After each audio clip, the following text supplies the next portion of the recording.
yeah, my best player gets treated just like everyone else, and all that's great, and that's how it should be. But to our kids, they genuinely believe, and they hold themselves to the value you have to your team is not how good you are on Friday night, it's how hard you're working.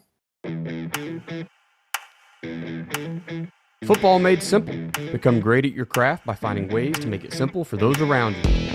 This is the Coaching 101 podcast hosted by Find a Way Productions with your co-host Daniel Chamberlain and Kenny Simpson.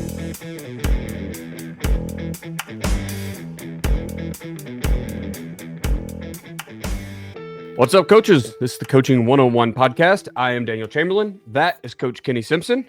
Morning, Coach. Morning, man. How's it going? Man, it's another beautiful spring morning, I guess. We're Tornado Alley. We've got hail and storms and flooding, and the weather's awesome. But didn't come talk weather, although it has been chaotic here. And I was told that Oklahoma's the Midwest just yesterday.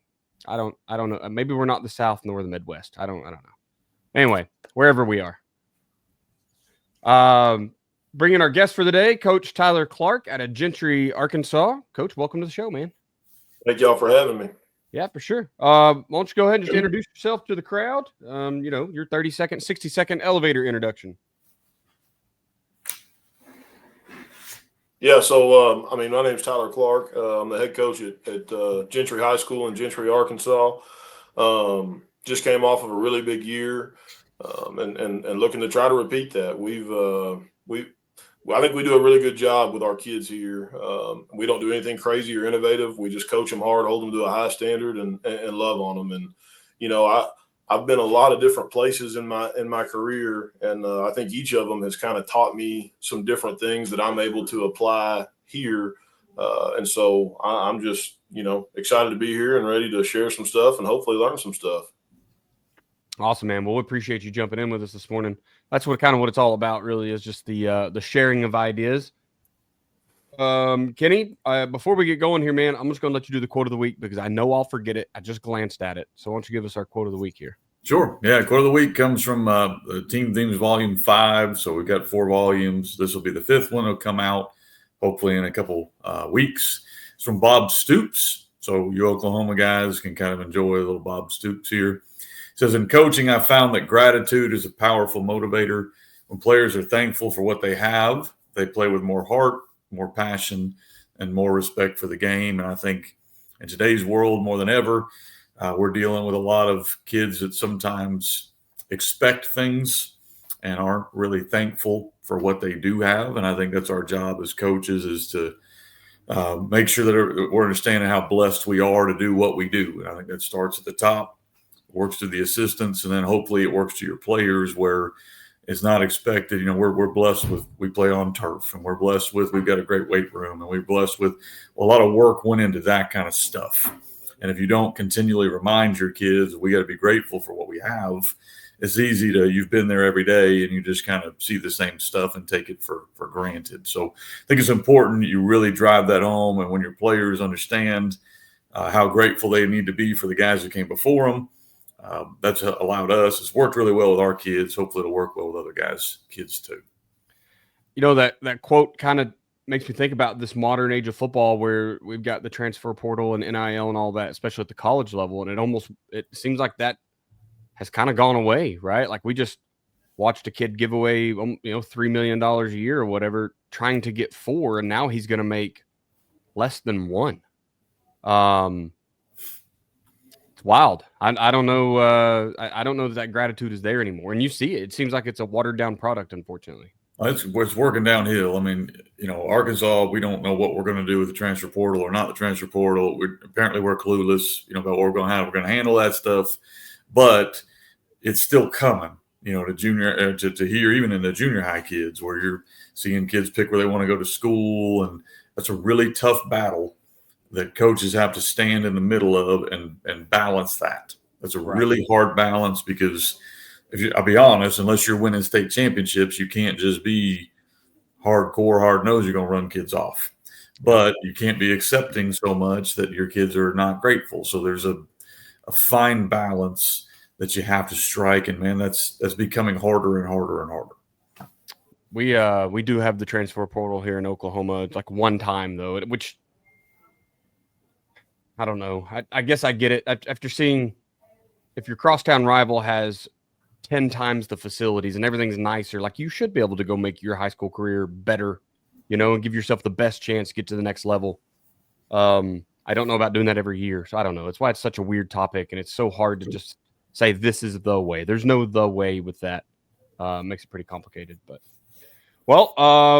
guys, let's real quickly, Coach Simpson, if you could just share some ways with us we can simplify football for our coaches and our staff and our kids and everyone else. What's up, coaches? I want to talk to you for just a few moments about your program. The longer I'm in this profession, the more I understand that efficiency is truly the name of the game. You're talking offense, defense, doesn't matter, right?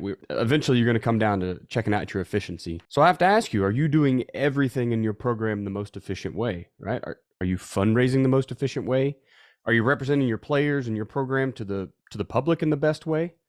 Are you planning to build the facilities the most efficient way? If you answered no to any of those, or really even if you answered yes to all of them, and you haven't contacted Mark Bridges at Ace Sports, you're missing a key step. So look, Mark and his team, they are the go-to group for video board and scoreboard installations for your school. They're not just football either. Mark can help you mock up your newest video board for that new stadium, or maybe even your old stadium, right? That's where Mark and the guys come in. And we're not just buying a flashy thing, right? Yes, it's nice. It's pretty neat to have that big scoreboard, that big video board, but you're also, you're investing back into that program. You're investing into that newest fundraiser. Sure, you can keep selling your discount cards, your beef jerky, hosting pie auctions, whatever it is that you like to do. But let's just be honest with ourselves, guys. We're not making enough money for those big ticket items. For the big ticket items like turf, an indoor facility, that's where you need a big ticket item fundraiser. That's what Ace Sports is offering you today. Guys, I've talked to Mark several times now, right? And it always comes down to big school, small school, right? Well, of course, the big schools can afford that new video board, but the small schools really can't. It's just not true anymore, man. Your school isn't too small, and I promise, okay? 1A, 2A schools, it doesn't matter. Mark and the guys, they're helping them out. Contact Mark today at mark.bridges@acesports.com and let him come give you a quote. Let him show you and your administration the plan. Now, really, it's the cheat code, right? Let him show you the cheat code that is fundraising with Ace Sports video boards. Tell him Daniel sent you. This episode is brought to you by Athletic Speed and Movement. At athleticspeedmovement.com, we've taken Dell Basket's 45 years of speed and movement training and put it all in one place just for you. You can get the same training that NFL players have been getting for years, collegiate players have been getting for years, and now high schools across the nation are paying thousands of dollars to bring Dell in to install his system, but we've got it online for you. It's time to help your team become faster, not just in the 40, not just their sprint speed, but between the tackles and their cuts while they're chasing down the quarterback. It's time for you to help them become faster everywhere. Jump over to athleticspeedmovement.com. There's an orange button there. Just click it. It says, get the keys to playing faster. You'll get the 3-core movement video from Dell. He's explaining the science behind it, all for just the price of your email. Check it out, athleticspeedmovement.com. Coaching 101 podcast is sponsored by Findaway Productions. Findaway Productions also sponsors fbcoachsimpson.com for all your coaching needs, with over 30 coaching materials, books, as well as 50 PowerPoints and videos and smaller materials, and the free magazine headsets. Findaway Productions also sponsors offensivecoordinatoracademy.com, all things offense, and defensivecoordinatoracademy.com, all things defense. I appreciate that, Coach. Once again, guys, make sure that you're reaching out to Mark and those guys over at Ace Sports. I should be in Kentucky with them. I leave tomorrow morning, so that's going to be a lot of fun, getting to go to the Kentucky AD convention and talk about some Ace Sports. And there will be a lot of live podcasts going on Thursday. So if you're checking in now, it's going to be all day long. Got 8, 9, 10 coaches I think are supposed to come on, so it should be a really good time up in Kentucky. New 3-4 book, right, Coach? Yeah, new 3-4 volume 2, just dropped it today. We only ordered 150 of them. I never know how many guys are going to order books, and we've sold most of them. So if you want to get one, probably now's a good time. It's all over at FB Coach Simpson. I have a great defensive coordinator who's taken what we did with a 3-4 and made it so multiple that it's almost a completely looking different defense. And so we wanted to put that out for guys. If you're interested in the 3-4 and you're interested in being multiple within the 3-4, really good material for you. Awesome. Appreciate that. Let's get right into our topic here then. We're talking today about, evaluating your team each year and adapting your system to them instead of trying to change systems every year. I think some coaches are better at this than others. Some guys are still chasing that golden bullet that is just going to make this year's team, the state championship bound or whatever. But then some guys are really good about we're just going to mold. And, what I love the coaches I've worked with in the past talk about, hey, maybe we're not a power team this year. Maybe we're not an inside zone team this year. We don't know. We don't know what we're going to be good at until we can kind of get through those first 3 games and figure out what our kids are really doing the best. So, Coach Simpson, we'll let you jump in first here and answer. So what are you doing to adapt to the players that you have each season? Well, I think you hit the nail on the head, and I'm just talking off camera with Coach Clark, and I know he's going to probably mention this too. There's not a magic bullet. Like I can't give you an answer here that just this is what you do and you're going to win games. If we did, then everybody would do it and we'd all win every game. So I can't give you a magic answer, but I can tell you kind of what we do, and maybe it'll work for you. So first, I think you've got to evaluate every year. My wife and we were actually last night we were talking about this. My son going to be a senior for us next year. So we're sitting around there. My wife says, "You're kind of being hard on the kids this off season." I wouldn't let them have music in the weight room at first. I made them earn different things. And I said, in my mind, we're on a losing streak. We're 13-1, but we were 0-1 rolling into it. And I think every year you got to have that same hunger. So I think that's number one thing is if you were really good last year or really bad last year, it doesn't matter. Nobody cares. It doesn't matter what you did last year. What are you doing moving forward? And what are you doing right now with what you have? And I think that's tough for coaches because we saw things that worked last year and we assume that's going to work this year. And that's not the way that always goes. So one, I think you have to always evaluate what are our strengths and what are our weaknesses. And I know that's a very cliche answer, but every year you need to do that because it's not always going to be the same. I think the second thing you've got to do is look at what worked for the kids you have coming back. So be that JV games, junior high games, or returning starters, what did they do well? Are you returning your quarterback? What did he do well and not do well last year? Linemen, what kind of scheme were they good at? What did they struggle at? Which guys are returning? And you have to kind of go look at B-team game film, junior high game film. How much change have you made in the weight room? I think a lot of our upcoming juniors who were sophomores last year, the weight room has changed a lot of their bodies. So they look a lot different than they did last year. So you have to constantly kind of evaluate that stuff. I think you got to look at future opponents. Who are we playing this year? What are they bringing back? I know coaches in Arkansas too. So like we're in the 4A3. He's in the 4A1. I would imagine coaches looking at what do we got to do to beat the team that won the conference. I know we're looking at what are the teams that took us to the wire or who should be the better teams. What did they do last year that hurt us? What do we not have answers for that we got to figure out some answers for? And so I think you got to look at your opponents because honestly, at the end of the day, if you're the tallest midget, you're still the tallest. Like it doesn't matter who you are. It's all comparable. Like if you can be the best of your group, that's all that matters. It's all relative. I talk to a lot of coaches and say, well, what about this? What do we got to do when the games are on our schedule? Like that's what we need to worry about first. Then we can start thinking about, are we a team that can compete at the state level? All right. So if you can handle the first step, the second step, what do we struggle with in the playoffs? Coach and I both got put out by the same team. So imagine both of us are looking at if we run into these guys again, what do we not do well? What can we do better to beat them? So I think you have to really evaluate who you're playing. Finally, I think you got to have a system that can make changes without just going to a brand new. I'm not a big fan of every year going to a new offense or a new defense. I'm not saying that isn't a time to do that. There is a time where this is not working. We need to make a wholesale change. There comes a time when that has to happen. But if you think that's every single year, you probably have a problem with what you've created. Like, do you have a system that, okay, we're going to use our same terminology, but we're going to throw the ball, 20% more this year with these different concepts that we like that are within our system. We're going to RPO more. We're going to run whatever that might be. So you need to have a system that can adapt. Same thing on defense. We base out of a 3-4, but we can get to a 4-3. We can get to a 5-2. We can get to a 3-3 stack. Where are we probably going to live? There's nothing wrong with any of those defenses. can we get into those looks with the terminology we currently have? And does that fit our current set of players? I think those are the questions everybody's asking. At this point, we're in April, so most coaches probably have an idea of what they're going to run, but there are going to be tweaks within that. We run obviously gun tee offense, shotgun wing tee, so we're going to run buck sweep every year. It doesn't mean that's going to be like our best play every year. It just means we're going to always run that. But maybe our best play this year is counter, or our best play this year is GT, or our best play this year is, what we call pin and pull. So it can be different.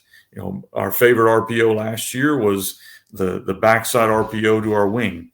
Well, I would imagine teams that played us, they're not going to keep letting us get that. So what are we going to evolve off of that? Or maybe this year for us, we're returning our quarterback, so we can expand his role in the quarterback run game, the RPO game. So I think that's the kind of stuff you've got to be asking. Those are all great points. Coach Clark? I agree completely, man. That's what you got to do. And it's here it's unique for us in Gentry. And it's one of the reasons I love it here is, I think what goes into all that as well is being able to consistently coach your kids hard. And like our parents our parents and our admin are totally behind that. Now that's not saying that we just get mad and start screaming at them, but holding kids to a constant standard. And to me, you have to change what you're doing year to year to be successful. And I think a lot of that has to do with what you do in general. Like you guys are in the gun tee at Batesville. Well, that's huge because you can be so multiple out of it, and you can be almost like a chameleon on a year-to-year basis based on what fits your kids. Now, and we're not gun tee here; we're spread, but this year we're going to be a ton of 10 personnel. Well, I'm a guy that's most comfortable when I can get in 20 or 21 and create some gaps and use some window dressing. But we don't have the kids to do that this year, and so how can I get to those same things out of 10 personnel? Because we do have some skilled kids in a returning quarterback. And so that's a big part of it. And to me, I think that when you're looking into what you're going to do in the next year, we always have our base runs. Those are always going to be there. Now, and just like Coach said, sometimes GT is going to be good this year. Maybe it's power, maybe it's counter, whatever it is. But I think you always have your base runs. And to me, that's how you build your scheme. Because here's the deal. We've got fourth graders right now that are running power exactly how we run it. And so if we were to change what we're doing every single year, well, then now those kids aren't growing. And I mean, whether it's Pee-wee, whether it's seventh grade, whether it's junior high, I think you have to have the same things always happening in your offense using the same terminology. You just have to be creative as a coach into, okay, well, how can we add a little wrinkle here? Or, yeah, this may look totally different, but to the kids, it's the same, and so that's the biggest thing that we try to focus on year in and year out. And there's a lot that goes into that. But the other thing I'll say that I don't know that it necessarily pertains to the exact conversation, but I think the best thing we have going here, and I would encourage everyone else to do it. When I was the head coach at Paris, we had it going, and we've got it going here now, is the value of our kids has nothing to do with how good they are. And the kids view it that way. And it's the coolest thing ever. And it allows us to do so many things scheme wise when we want to change stuff, because everyone can talk about, well, my best player gets treated just like everyone else. And all that's great. And that's how it should be. But to our kids, they genuinely believe, and they hold themselves to the value you have to your team is not how good you are on Friday night, it's how hard you're working.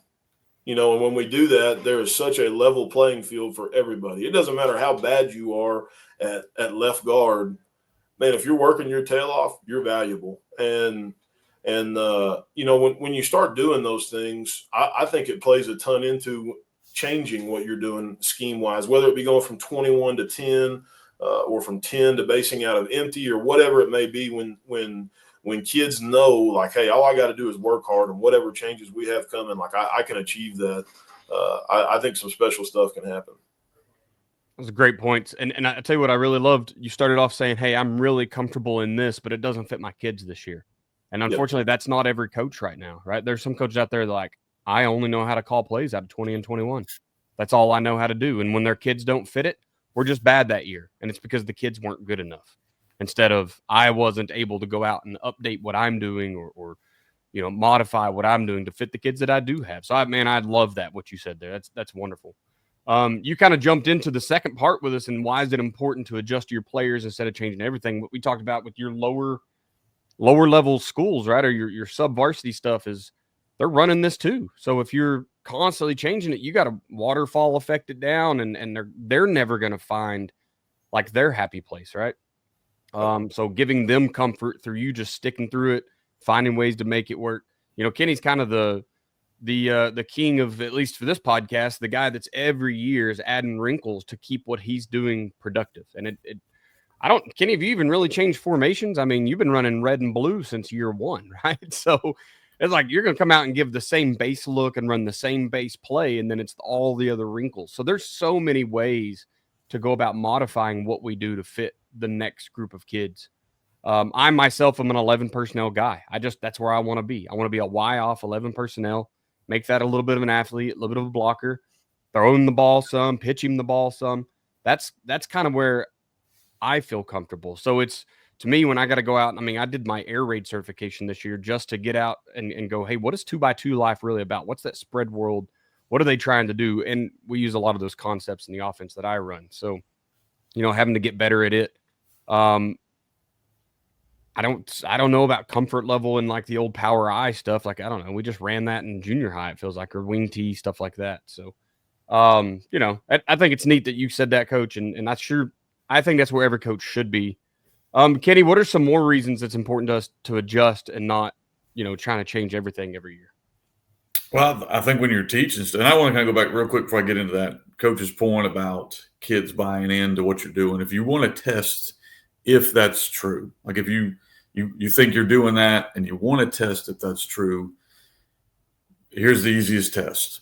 If you ask one of your better kids to move to a position he really doesn't want to play because it's better for the team, and he says, yes, of course, coach, you've achieved what you're trying to achieve. If you get some static there, you're not there yet. It doesn't mean you can't get there. It just means with that kid, you're not there yet. So that's how you want to test where you are, like what Coach is talking about. I think that's what you do, and I think and you find out if they're willing to. And I think that's the end of the test. So anyway, but as he said, if your kids will do that, you can do anything. If your kids won't do that for whatever reason, and sometimes you don't control that, guys. Sometimes that's outside influence. It could be a crazy dad or mom, or it could be, whatever it is. That can pigeonhole, and you don't have as much freedom now to do what you want to do because your kids won't always buy into that. So I think it's important to do what Coach said first. You get that culture, then yes, now you have the freedom to do whatever is best for all the kids. And I think when everybody's buying into that, you got to change. So anyway, your question, Daniel, was like trying to adjust, not just changing the scheme type deal. Why is that important that we do that instead of just getting into the next scheme every year?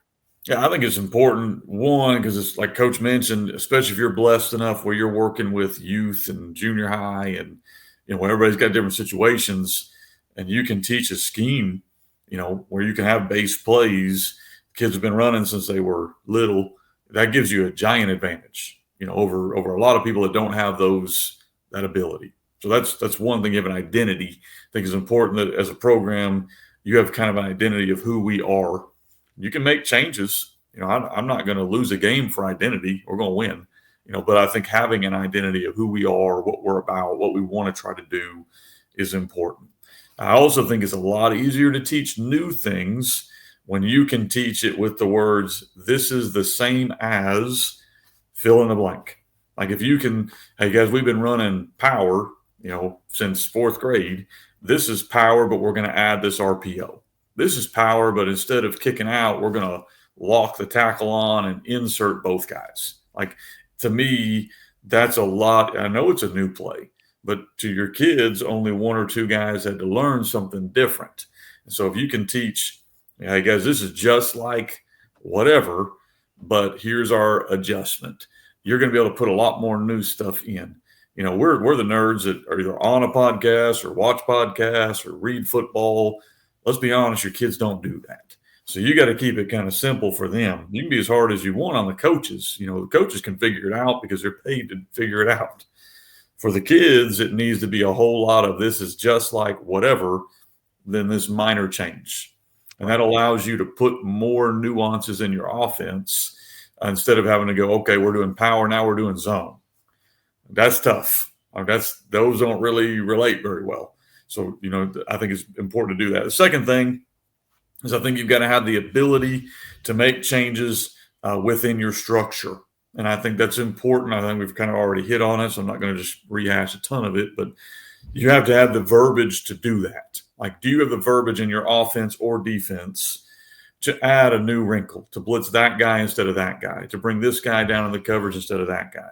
Do you have the verbiage to do that? Do you have the verbiage on offense? Let's say you want to run smash or whatever concept you want to run, but now you want to run smash with a post. Do you have that verbiage to do that? Can you run that out of trips? Can you motion to trips to do that? Do you have those little wrinkles where you're not having to call a new play, like where you can just tag something? We make fun of John Gruden a lot for that. What was that play call he had that was super long and that guy couldn't get right? And I think that obviously you don't want to get that far, but I do think there's value in having words that talk to each player. Like, I think there's value in having words that talk to each player so that you can, in the middle of a game, we want to run the glance to our slot. Well, they're taking that away. What if we ran the glance to our outside receiver, ran a bubble with our slot? Do you have the ability to do that? Like, do you have the verbiage to let you do that kind of stuff? I think that's what you need to spend your time on, is not putting in a new system or a new whatever, maybe putting in a couple new words that year. Like, if you've got a base, let's add a few words. And now we can get into, coach is going to go 10 personnel. I bet you they're going to get into trips a bunch. And are they going to motion the trips? Are they going to stack their trips? Are they going to go wide splits? And those are the kind of things that I think those are the nuances you need to be focusing on instead of putting in 35 new plays. How can we nuance up what we're already doing? Yeah, I spent yesterday afternoon kind of consulting with a younger coach and trying to pass that exact same thing along. And it's the idea that, and kind of your book, Kenny, right? Like one play, many ways. It's the same. Look, you don't need 35 passing concepts. You need 3, 4 that are really that you're good at, that your kids can execute, and then dress them up, and then teach them rules for passing off routes. If this guy's in motion, well, he obviously can't run the vert route on that side, so we got to give it to someone else. Or, there's just so many ways to do that. I've really fallen for the teaching zones. Like, you're just running to a zone, kind of get there as you need on time. Right. And that way it doesn't matter where I line you up. If you had a vertical, you're trying to get deep to that side of the field and I move you inside, you better just, it becomes like a corner. Like, just teaching kids concepts and ideas of where to go so that I'm not constantly teaching them with the exact, I don't want them running paper route, right? Like, I don't need to draw it on the dry erase board and be like, this is the exact route you better run every single time. No, make it work, right? Get out there and make it work. And actually, I talked about John Gruden. I watched his quarterback school with the kid from Texas Ewers yesterday, and that was something that he said that Ewers said was like, we don't run chalkboard routes out here, right? If the kid's not a robot, he's going to make it look right, and he ends up hitting some tight end, in the back of the end zone for a touchdown. But it's just that mentality is kind of what we carry with everything we do. So we're just going to make things work. So if we do need to run power out of 10P, we're going to figure it out. Or we're going to be motion somebody in there to pull a kick out, right? Mm-hmm. Hey, little skinny slot guy, I know that you generally are my jet guy. You get to whip a defense's end's tail today, right? Because you're going to do everything you've got to get in there and make this power work, or whatever your need is in your system. So, absolutely, yeah. And it, Coach, you already kind of touched this earlier. Is there anything you would add to that? I know you talked about your younger schools and system, but is there any other reason we need to just adjust to players instead of changing the full system? Well, I think, something that Coach Simpson hit on that I think is a very, very good point is when you keep the same, the same guts, if you will, to your offensive or defensive scheme and change the other things, there's also value in that to your kids, because I'll tell you right now, and I probably shouldn't say this. I hope no one else in our league is listening, but if we mean what we say, it doesn't matter. Our kids know, like, hey, when it's 4th and 1, we're going to run power, and everyone in the world knows. And like when we get up there, we're going to say, hey, here it is, here it comes. And I think there's value in your kids being able to, kind of puff their chest out and be proud of, like, this is what we do. And I don't think you can get away from those things. I mean, that's part of the game. It's just, the way we run it might look different, like we're talking about, but it's still going to be power, and so, and Coach kind of hit on that. And I think that's true. And then also, talking about having all of these ways in your offense or defense, having the verbiage to be able to change things. Like, I know I'm not saying it's the right way to do it. No one else may do this, but that's what we use spring ball for. So, like, when we go into spring ball, whether we feel like we're going to be a, heavy personnel smash mouth team that next year, or whether we're going to be, 10 and empty spreading it out, we're going to teach and install every piece of the base offense, of the guts, right? And so with that, and it may be stuff that we may not even end up using in the summer, late in the summer or in the fall, but it's things that we're going to keep fresh with our kids so that maybe week 3, when, hey, we do need to change some things or we need to add this, it's something that our kids have already seen. It's not brand new to them. That's something that we use the spring for. And I think it's a really good way to, kind of evaluate your talent as well. We have all these different motions and different window dressing deals that we can add in. And we're going to talk through all of those in spring ball, and we're going to teach those to our kids. And maybe some are better at it than others, but I think that helps you a ton down the road when, hey, we could really use this, this week versus what we're seeing or whatever it may be. I just think it makes it easier on your kids when you do it that way. So those are great points, man. All right, we'll jump in the last part here, and then kind of where it closed it out. We're not in too big of a hurry here, so every year we're talking about you've got to assess what's going on in your locker room, so you know what you're gonna. Coach, you already said you're gonna go 10P this year, and base out a bit a little more where you'd want to be 20 personnel. I know Kenny's gonna have to make kids fit. He's gonna find him a tight end and a wing that's gonna make his red and blue look good. And then he's going to make us, adjustments off that based on the kids on the sideline. So how are you evaluating? And Coach Clark, we're going to start with you here. How are you evaluating your kids year in and year out to ensure that the system does highlight their strengths and try to hide their weaknesses? Well, I think it starts literally as soon as the season is over. You get in the weight room and like Coach has said, bodies start changing. The changes that a kid can make from one year to the next are insane. And we're really fortunate here. We've got a really good, our defensive coordinator is also our strength coach. And he does an outstanding job. Movement, strength, all that stuff. And so, kind of watching your kids and seeing them grow and where they may fit and having conversations with your coaches about, hey, we've got to look different this year. Maybe this kid can fit here this year as to where maybe last year he couldn't.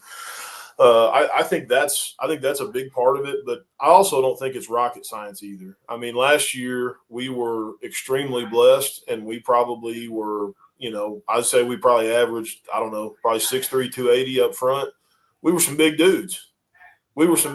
So, it does not take a genius to figure out, like, well, we're going to get in 21 and we're going to have some fun with this.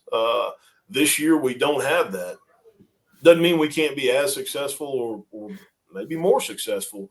It's just got to look different. And so, as we go into evaluate our kids, we've already decided as coaches what we've got to change to and the things we've got to be better at. So now where does this specific kid fit into that? Last year we didn't run a ton of outside zone. I bet this year we will.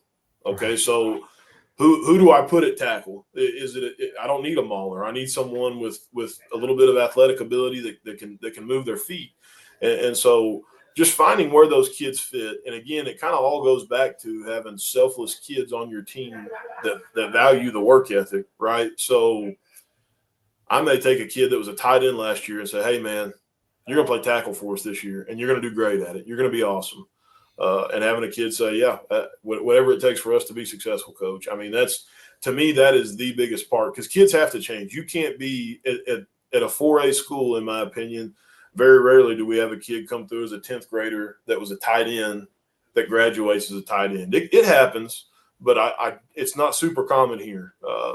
So it's just finding where your kids grow from year to year, and then how can they help us win? What can we do to put them in a position to be successful, as coaches? Might be the greatest statement in football right there. What can we do to make our kids successful? Right, put them in a position to succeed, and not just set them up to fail. Coach Simpson, going on to you here, sir. Kind of same stuff. How are you working each season to evaluate talent and ability? Well, I think all of us are in different situations. Obviously, Coach Clark and I are blessed enough where we can even see our babies coming up, our 4th and 5th graders. Not everybody has that, So I think it's important, if you have that ability, you don't piss it away. I think as a young coach, a lot of times I was this way, and I can see other young coaches that do it, where they have the ability to be around their junior high kids and their B team kids and their 8th graders, and they're all the way down, and they don't care about doing it because it's not at the top of their priority list. And so as a young coach, if you're in that boat, I would highly encourage you. You may not think you're going to be at this school for more than 2 or 3 years, but you might be there for, like I've been here for 12 years, and those kids are going to be your kids. So don't ignore that, because you never know which kids are going to be your kids, and you never know which kids are going to develop. All of us have stories of some kid who was awful in 8th and 9th grade who ended up being a 2 or 3 year starter for you, might have even been your best player. So you want to make sure there's relationships being formed with those kids so that you get as many of them as possible to go from. And for us, the big thing is from 9th grade to 10th grade. That's when we tend to lose the most kids here, because you're going from junior high to senior high. How can we keep as many of those kids around? I think you have to make sure that you are playing as many B team games as possible. JV, B team, whatever you call it. That sucks. I mean, let's be honest. Nobody wants to go out on Monday night and play the bottom 30 kids on your roster. And I think we're like 3 and 9,000 is our record on Monday night, because we're going to play them all. And we always have to play a bigger school to find a game. So we're usually getting our teeth kicked in. But every year, as soon as the first game's over, we're like, man, we're really glad we did this, because we found these 4 kids that could play. And this kid's developing over here. And this kid's developing over here. Our goal in our program is we have B team junior high games. So if you come through our program, until you get to probably your junior or senior year, mainly senior year, you're going to get to dress out and play in a game. You're going to get to dress out and play in a game. And that allows 2 things. 1, it allows you to develop. And 2, it allows us to monitor your development. And so that's a big way you figure out, what are we going to do next year? Well, this kid's been playing in these B team games. What have we been doing? What have we been successful at? I think there's no other way you can evaluate a kid than in the games. We can say all we want about practice. We can say all we want about summer. We can say all we want about the weight room. All of those are important things. They don't always translate. Some kids, when the lights come on, are up here. And some kids, unfortunately, when the lights come on, they're down here. So the only way you can mimic that is by mimicking games. So it's important, I think, to play as many games as you can.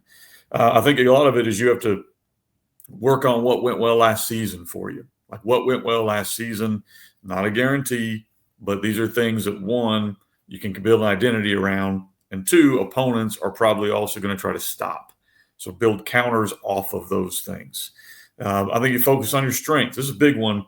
Everyone says this, but as coaches, a lot of times we say we're going to focus on our strength, but we spend 90% of our time focusing on what we're not good at. What's that little thing where they have like the teacher sitting there and they have like a turtle and they have like a monkey and they have like an elephant, and they go, well, we're going to test everybody, climb this tree. And right. You go, okay. Well, as coaches, I think there's times that's how we do things. We need to understand where we're weak. Like we can't be naive to where we're going to be weak. We need to spend more time focusing on what we can do and implementing that into our scheme, especially on the offensive side of the ball. Defensively, it's a little tougher because, there's just nowhere to hide guys. But on offense, there are ways you can probably not hide guys, but put them where they can accentuate their strengths. And I think that's what we need to spend a lot of our time focusing on. And then the last thing I think you've got to do is as many different activities as your state will allow you to do throughout the summer to get ready. I mentioned already, practice is wonderful. It's great and it's important. Nothing mimics live action. Nothing mimics live reps against different opponents. So for us in Arkansas, we're blessed to do team camps. That's all we do. Like we do 1 7-on-7 because I've got to work our DBs a little bit and we want to make a little bit of money. But then basically we put pads on, we go to team camps, and I try to take them everywhere I can in the state against the best people in the state, because that's going to give me the cleanest picture of what can we really do against good opponents. I think a lot of times as coaches in the summer, and you may not have the ability, but we're playing not football. Like, no offense, 7-on-7, that's not football. No offense to, shell drill, that's not football. What can I do to mimic football that's legal that will allow me to see what my kids can do? So that's the kind of stuff we're going to do to evaluate our kids and to kind of see what we can do. I think the summer is a great opportunity to go bite off some teams that you have no business being out there against and see which kids rise up to it and which kids don't. Absolutely. I know you put spring ball in there, and that's something I love. And Oklahoma's we're lucky enough to have spring ball. I assume y'all do over there as well in Arkansas. Yeah. We get 10 days. Yeah. So we get 10 days in like a 25-day span or something. I don't know the exact numbers. To use those 10 days, but then you get to end with a team camp. And the whole trade-off used to be like, well, if you did spring ball, you lose a team camp in the fall. It doesn't matter anymore. You're going to put a team camp in the spring anyway. So it is nice to, and you don't have your freshmen. There's things out there, right, that make it less advantageous, but man, you get to go watch the kid turn it up and then show them their strengths and weaknesses right before summertime, before you're going to get in the weight room. And you need another sales pitch to get kids to, don't go crappie fishing today, right? I need you to come over here and do this. So, it's every chance you get, like you said, Kenny. I love that. All right, boys, let's close it out here. We'll get into our what not to do as a coach. Coach Simpson, that's all you, sir. What is our lesson for today? And I want to hear Tyler's thoughts on this too. But here's kind of the big thing that's really changed for us. I read a Bill Belichick quote a long, long time ago, probably 5 or 6 years ago, maybe even longer than that, where he talked about not making excuses, not fitting square peg round hole. And the quote I've got on this basically is focus on what you do well and work to highlight that. I think a lot of times as coaches, we spend a lot of time in the offices complaining about what we don't have. And everybody doesn't have things. Like, everybody doesn't have everything they want to have. But we don't spend enough time focusing on what we do have and maximizing that. That's all we really control. Like, I wish transfer portal was still open and I'd go out and just cherry pick whoever I wanted, but it doesn't work that way. You kind of get what you get. And instead of spending a lot of time wishing you had X, Y, or Z, or saying we can't do X, Y, or Z, you need to be spending all of your time and energy focusing on what you can do and how you can work with guys. And I know Coach Clark, he probably won't say it, but like the job he took at Gentry has been a decent school, but he's taken them to a pretty good place. So obviously he's got a good handle on this. So I kind of wanted to hear his thoughts before we close it out, if you're all right with that, Daniel. Absolutely. No, I agree completely. And I'm a big believer that negativity spreads. It's a cancer. And everyone thinks it starts in the locker room with one or two kids. In my opinion, it rarely does. I think it always starts in the coach's office with talking about, well, we don't have these things, and well, we could have done this, but we don't have this. Well, like, we're sitting there making excuses, and when it gets negative, it gets more and more negative, then it bleeds over to kids. But how can we sit around and make excuses when, I'm going to come unglued if someone messes up protection and they come to the sidelines and I say, hey, what's the deal? And, oh, well, it wasn't my fault. It was someone. Like, no, we're not. So if we're going to ask that of our kids, why would we not ask that of our coaches? And so, because I think it starts there, but I think that's huge. And I know we're moved on from it, but to go back to Coach Simpson's point on the previous topic, I will tell you, I will never leave a school this size. I hope that I'm here forever because of the fact that we get to coach our kids 7th grade all the way through 12th grade. We don't have a junior high staff. we don't have a 7th grade staff. And I think a lot of guys would view that as like, man, that's a ton of work. No, I love that, because now our linebackers in 7th grade are getting coached by the same guy they're getting coached by in high school. Like, it's huge. It's all of it works together. But yeah, to the quote, I agree completely. If you're not going to accept excuses from your kids, why would we make them as coaches? Let's just find ways to get better. Let's hold our kids to a standard and love on them while we're doing it. Extreme ownership is really fun to talk about, and it's so hard to live, right? When you get into that world of like, no excuses, everything's my fault. You got to go out and fix the world instead of just blaming the next. It's impossible almost to live sometimes, because there's a lot of moving pieces out there, but it's real. And so, I mean, I agree, Kenny, like and same thing Tyler just said, like, you've got to hold everybody accountable, even yourself. Sometimes you guys wake up and look in the mirror, and that's the guy whose fault it is. I've never heard someone talk about negativity starting in a coach's office, and there's something to that, man. No, I think it's a real thing. And to your point, like, I have 0 kids on my roster that are going to play in the NFL. I hope they do, but they won't. Very few that probably will play in college. So, like, the whole accountability deal and owning our mistakes, that's part of becoming a man that we need to be teaching kids anyways. Like, if I go home and I didn't empty the dishwasher, like, my wife's not going to appreciate it if I make some excuse or blame her or someone else. Like, no, hey, that's on me. It's my fault. I apologize, and I'll get that done. That's the world we need to be living in, and that's the world that's how we got to be. In my opinion, that's how we've got to be coaching our kids. I know it's become the cliche thing to, like, we want to make you a good husband and a good dad and all those things, but just because it's cliche doesn't mean it's not the truth. That's right. That's what we're after. And so I think accountability is a huge part of that. Yeah, for sure. All right, guys. Well, Coach Clark, before we get to our sponsor ad here, I want to let you have the floor to talk about your program, the social media sites, whatever you have. If you've got a recruiting website, however you can sell your program, where would people go to find out about the Pioneers? Yeah, I mean, we have our school website, obviously, that has a ton of stuff. It's probably my weakest part as a coach. I'm not real active. I have Twitter, which is at Coach Tyler Clark, and I promote our stuff on there. And I love Twitter because I can learn football stuff. I don't have a lot of the other social media stuff. It's not my thing. I don't think anyone cares what I'm doing. But that's the honest truth of it. But this is a place that I'll never leave, and it's just a wonderful place. We have supportive admin here, and our parents allow us and trust us to coach their kids the way they need to be coached. Some kids that's hard, some kids that's not hard, but and again, this is an amazing place because we have really, really good kids here that want to be coached, that hold each other accountable. Like, as a coach, I rarely have to hold kids accountable because we have kids in that locker room that do it. And we've been fortunate enough to create that culture, and we're not all the way there, and we probably never will be.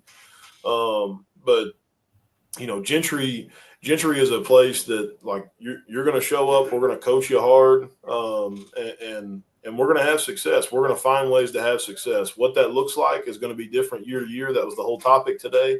But we're going to find ways to be successful and build winners, and that's kind of the whole point of coaching to me. If it's winning on Friday nights, but it's winning in third period English, and it's winning in life too, man. Just finding a way to win. There we go. Find a way, huh? That sounds familiar. There it is. Yeah. All right, let's start closing out here, gents. If you haven't already, you need to reach out to Ace Sports. I know we're getting into April here. By the time this comes out on the podcast, it'll be around mid-May. You're probably pushing it for timeline to get a board up this year, but guys, those boards really are the cheat code to fundraising for you. If you need those big ticket items, that's a great way to go get it done. Contact Mark, you guys in Arkansas especially. Mark Bridges is your contact. If you're in Oklahoma, Ryan, I forgot your last name. I'm sorry. But you'll contact Mark. He'll get you there. List of the ad. Their phone numbers are in it. Holler at Ace Sports. And then, Kenny, the 3-4 book was the new one, right? Is it volume 2? Yeah, volume 2, good stuff. Coach Denton is my defensive coordinator. I think probably the best in the state. I'm sure we're all biased to our own guys, but he has done some really, really good stuff with our defense. So if you're interested in multiple, how we got in this year, we were in I look out there and what are we doing? And we're in a 4-3, we're in a 3-3, and my son plays safety and he's rolled down on the line of scrimmage. I'm like, how did you? So that book kind of covers how he gets from one to the other, and our kids play really fast. They're not confused. Yep. The books are awesome. I loved watching the coaches go through them at the clinic, especially in Boston. I didn't get to see it as much because it was kind of outside, but in Wisconsin, it was in the presenting room, and just watching coaches just like, man, it was hard for them to put it down, right? Like the books are so packed full of good stuff. So no matter if you need an offense, defense, I love the workbooks, just the place to just organize what you're going to do. How are we going to do special teams this year or whatever? Those workbooks are really, really good. So you guys go over and get one of those, fbcoachsimpson.com. And there's all sorts of downloadable stuff too. Tons of stuff to help out your program.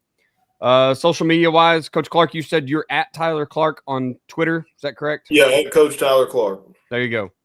I am at Coach Chambo OK. You can email me at chamberlainfootballconsulting@gmail.com. Jump over to Patreon if you're looking for an analyst this year or some type of help.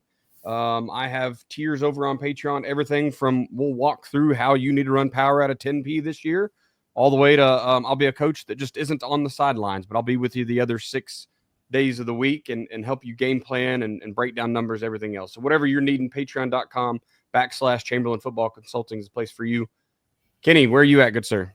All things FB Coach Simpson. So at FB Coach Simpson on Twitter, FBCoachSimpson.com, and FBCoachSimpson@gmail.com. Awesome. Podcast is at Coaching 101 Pod on Twitter/X. We want to thank you for being a listener to the Coaching 101 podcast. We hope you join us next week as we continue to make the complex more simple. Please consider subscribing to the show so you'll always know when the new episodes are out. We just hit 100,000 downloads a week or so ago. I know we talked about it in the last episode. We're just over 100 episodes now, so things are on the up and up. We appreciate you guys. We thank every one of you who listened, especially if you got into this part of the episode. Well, I can't imagine anybody's getting it this far down, but we do appreciate all the listeners. Coach Clark, man, thanks again for jumping on this morning, taking some time out of your busy day. Love talking ball with especially the guys in this area. Seems like football is really good in this Northeast Oklahoma and Northwest Arkansas. So appreciate you jumping in with us. We'll leave you with this. It's hard to beat someone who never gives up. No matter the situation, find a way.